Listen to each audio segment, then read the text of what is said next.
بسم اللہ الرحمن الرحیم۔ کفار کے محکوم مسلمانوں کی مدد اسلامی ریاست پر کس صورت میں واجب ہے؟ فہرست موضوعات تفہیم القرآن جلد دوم صفحہ 162۔ وَإِنِ اسْتَنْصَرُوكُمْ فِي الدِّينِ فَعَلَيْكُمُ النَّصْرُ إِلَّا عَلَىٰ قَوْمٍ بَيْنَكُمْ وَبَيْنَهُمْ مِيثَاقٌ، سورہ انفال آیت 72۔ لیکن کسی ایسی قوم کے خلاف نہیں جس سے تمہارا معاہدہ ہو۔ اوپر کی آیت میں دارالاسلام سے باہر رہنے والے مسلمانوں کو سیاسی ولایت کے رشتے سے خارج قرار دیا گیا تھا۔ اب یہ آیت اس امر کی توضیح کرتی ہے کہ اس رشتے سے خارج ہونے کے باوجود وہ دینی اخوت کے رشتے سے خارج نہیں ہے۔ اگر کہیں ان پر ظلم ہو رہا ہو اور وہ اسلامی برادری کے تعلق کی بنا پر دارالاسلام کی حکومت اور اس کے باشندوں سے مدد مانگے تو ان کا فرض ہے کہ اپنے ان مظلوم بھائیوں کی مدد کریں، لیکن اس کے بعد مزید توضیح کرتے ہوئے فرمایا گیا کہ ان دینی بھائیوں کی مدد کا فریضہ اندھا دھند انجام نہیں دیا جائے گا، بلکہ بین الاقوامی ذمہ داریوں اور اخلاقی حدود کا پاس و لحاظ رکھتے ہوئے ہی انجام دیا جا سکے گا۔ اگر ظلم کرنے والی قوم سے دارالاسلام کے معاہدانہ تعلقات ہوں تو اس صورت میں مظلوم مسلمانوں کی کوئی ایسی مدد نہیں کی جا سکے گی جو ان تعلقات کی اخلاقی ذمہ داریوں کے خلاف پڑتی ہو۔ آیت میں معاہدے کے لیے میثاق کا لفظ استعمال ہوا ہے، اس کا مادہ وثوق سے ہے، جو عربی زبان کی طرح اردو زبان میں بھی بھروسے اور اعتماد کے لیے استعمال ہوتا ہے۔ میثاق ہر اس چیز کو کہیں گے جس کی بنا پر کوئی قوم بطریق معروف یہ اعتماد کرنے میں حق بجانب ہو کہ ہمارے اور اس کے درمیان جنگ نہیں ہے، قطع نظر اس سے کہ ہمارا اس کے ساتھ صریح طور پر عدم محاربے کا عہد و پیمان ہوا ہو یا نہ ہوا ہو۔ پھر آیت میں بینکم و بینہم میثاق کے الفاظ ارشاد ہوئے ہیں، یعنی تمہارے اور ان کے درمیان معاہدہ ہو۔ اس سے یہ صاف مترشح ہوتا ہے کہ دارالاسلام کی حکومت نے جو معاہدانہ تعلقات کسی غیر مسلم حکومت سے قائم کیے ہوں وہ صرف دو حکومتوں کے تعلقات ہی نہیں ہیں بلکہ دو قوموں کے تعلقات بھی ہیں، اور ان کی اخلاقی ذمہ داریوں میں مسلمان حکومت کے ساتھ مسلمان قوم اور اس کے افراد بھی شریک ہیں۔ اسلامی شریعت اس بات کو قطعاً جائز نہیں رکھتی کہ مسلم حکومت جو معاملات کسی ملک یا قوم سے طے کرے ان کی اخلاقی ذمہ داریوں سے مسلمان قوم یا اس کے افراد سبکدوش رہیں۔ البتہ حکومت دارالاسلام کے معاہدات کی پابندیاں صرف ان مسلمانوں پر ہی عائد ہوں گی جو اس حکومت کے دائرے عمل میں رہتے ہوں۔ اس دائرے سے باہر دنیا کے باقی مسلمان کسی طرح بھی ان ذمہ داریوں میں شریک نہ ہوں گے۔ یہی وجہ ہے کہ حدیبیہ میں جو صلح نبی صلی اللہ علیہ وسلم نے کفار مکہ سے کی تھی اس کی بنا پر کوئی پابندی حضرت ابو بصیر اور ابو جندل اور ان دوسرے مسلمانوں پر عائد نہیں ہوئی جو دارالاسلام کی رعایا نہ تھے۔ اسلامی ریاست کو بین الاقوامی پیچیدگیوں سے بچانے کے لیے ایک اہم دستوری قاعدہ فہرست موضوعات تفہیم القرآن جلد دوم صفحہ 161، سورہ انفال آیت 72۔ والذین آمنوا ولم یہاجروا ما لکم من ولایتہم من شیء حتی یہاجروا۔ رہے وہ لوگ جو ایمان تو لے آئے مگر ہجرت کر کے دارالاسلام میں آ نہیں گئے تو ان سے تمہارا ولایت کا کوئی تعلق نہیں ہے جب تک کہ وہ ہجرت کر کے نہ آ جائیں۔ یہ آیت اسلام کے دستوری قانون کی ایک اہم دفعہ ہے۔ اس میں یہ اصول مقرر کیا گیا ہے کہ ولایت کا تعلق صرف ان مسلمانوں کے درمیان ہوگا جو یا تو دارالاسلام کے باشندے ہوں یا اگر باہر سے آئیں تو ہجرت کر کے آ جائیں۔ باقی رہے وہ مسلمان جو اسلامی ریاست کے حدود ارضی سے باہر ہوں تو ان کے ساتھ مذہبی اخوت تو ضرور قائم رہے گی لیکن ولایت کا تعلق نہ ہوگا، اور اسی طرح ان مسلمانوں سے بھی یہ تعلق ولایت نہ رہے گا جو ہجرت کر کے نہ آئیں بلکہ دارالکفر کی رعایا ہونے کی حیثیت سے دارالاسلام میں آئیں۔ ولایت کا لفظ عربی زبان میں حمایت، نصرت، مددگاری، پشتیبانی، دوستی، قرابت، سرپرستی اور اس سے ملتے جلتے مفہومات کے لیے بولا جاتا ہے۔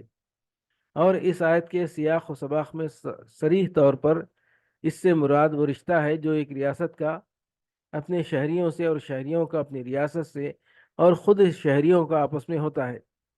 بس یہ آیت دستوری و سیاسی ولایت کو اسلامی ریاست کے عرضی حدود تک محدود کر دیتی ہے اور ان حدود سے باہر کے مسلمانوں کو اس مخصوص رشتے سے خارج قرار دیتی ہے۔ اس عدم ولایت کے قانونی نتائج بہت وسیع ہیں جن کی تفصیلات بیان کرنے کا یہاں موقع نہیں ہے۔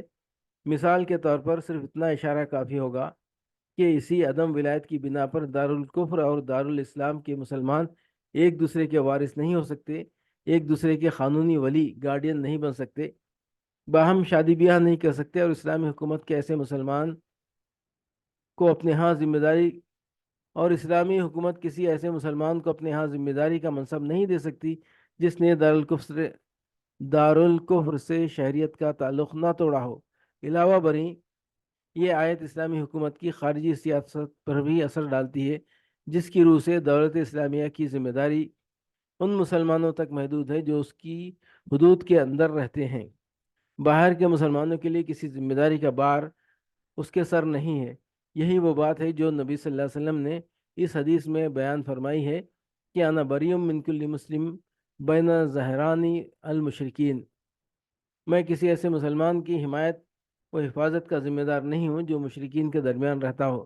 اس طرح اسلامی قانون نے اس جھگڑے کی جڑ کاٹ دی جو بالعموم بین الاقوامی پیچیدگیوں کا سبب بنتا ہے، کیونکہ جب کوئی حکومت اپنے حدود سے باہر رہنے والی بعض اقلیتوں کا ذمہ اپنے سر لے لیتی ہیں تو اس کی وجہ سے ایسی الجھنیں پڑ جاتی ہیں جن کو بار بار کی لڑائیاں بھی نہیں سلجھا سکتی۔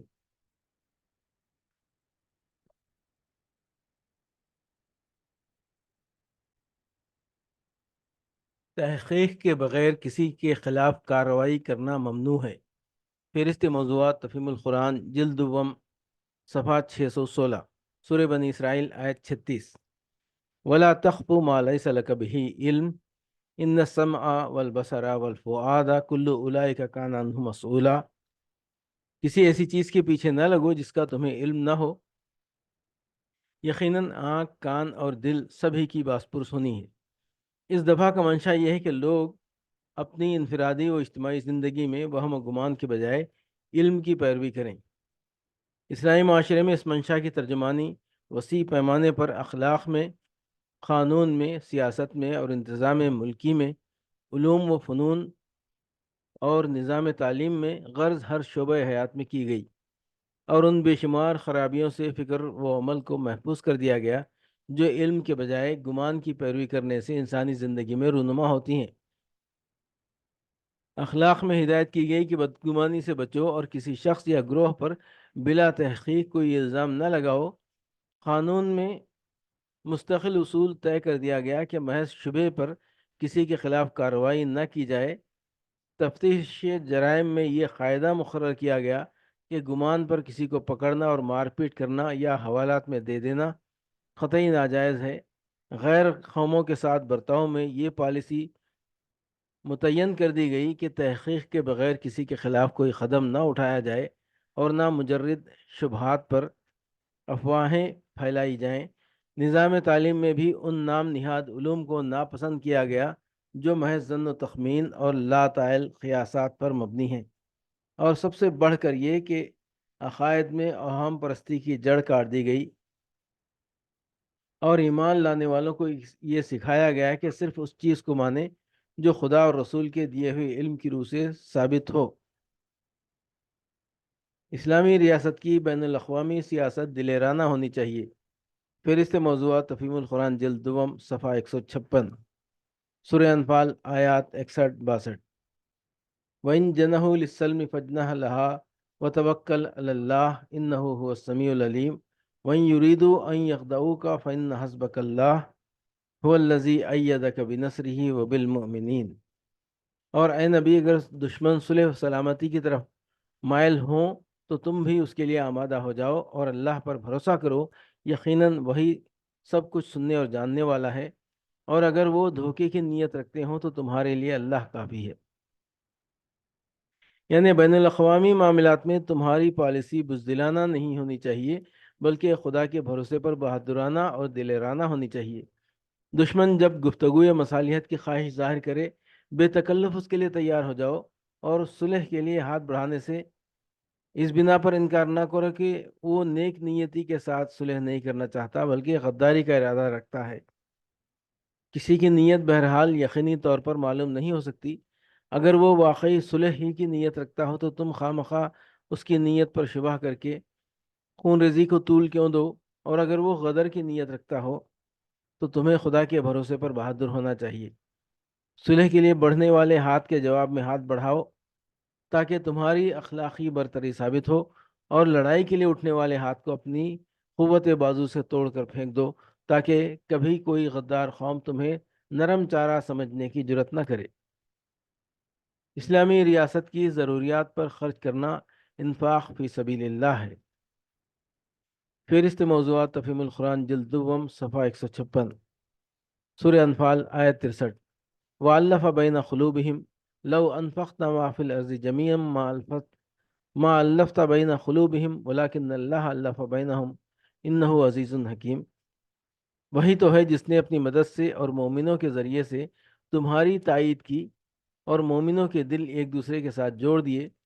تم روئے زمین کی ساری دولت بھی خرچ کر ڈالتے تو ان لوگوں کے دل نہ جوڑ سکتے تھے، مگر وہ اللہ ہے جس نے ان لوگوں کے دل جوڑے، یقیناً وہ بڑا زبردست اور دانا ہے۔ مگر وہ اللہ ہے جس نے ان لوگوں کے دل جوڑے ہیں۔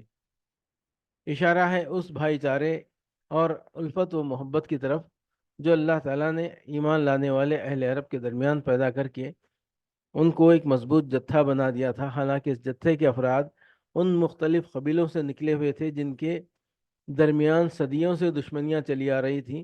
خصوصیت کے ساتھ اللہ کا یہ فضل اوس و خزرج کے معاملے میں تو سب سے زیادہ نمایاں تھا۔ یہ دونوں قبیلے 2 ہی سال پہلے تک ایک دوسرے کے خون کے پیاسے تھے، اور مشہور جنگ بواس کو کچھ زیادہ دن نہیں گزرے تھے جس میں اوس نے خزرج کو اور خزرج نے اوس کو گویا صفِ ہستی سے مٹا دینے کا تہیہ کر لیا تھا۔ ایسی شدید عداوتوں کو 2-3 سال کے اندر گہری دوستی و برادری میں تبدیل کر دینا، اور ان متنافر اجزاء کو جوڑ کر ایسی ایک بنیاد مرصوص بنا دینا جیسی کہ نبی صلی اللہ علیہ وسلم کے زمانے میں اسلامی جماعت تھی، یقیناً انسان کی طاقت سے بالا تر تھا، اور دنیاوی اسباب کی مدد سے یہ عظیم الشان کارنامہ انجام نہیں پا سکتا تھا۔ پس اللہ تعالیٰ فرماتا ہے کہ جب ہماری تائید و نصرت نے یہ کچھ کر دکھایا ہے تو آئندہ بھی تمہاری نظر دنیاوی اسباب پر نہیں بلکہ خدا کی تائید پر ہونی چاہیے کہ جو کچھ کام بنے گا اسی سے بنے گا۔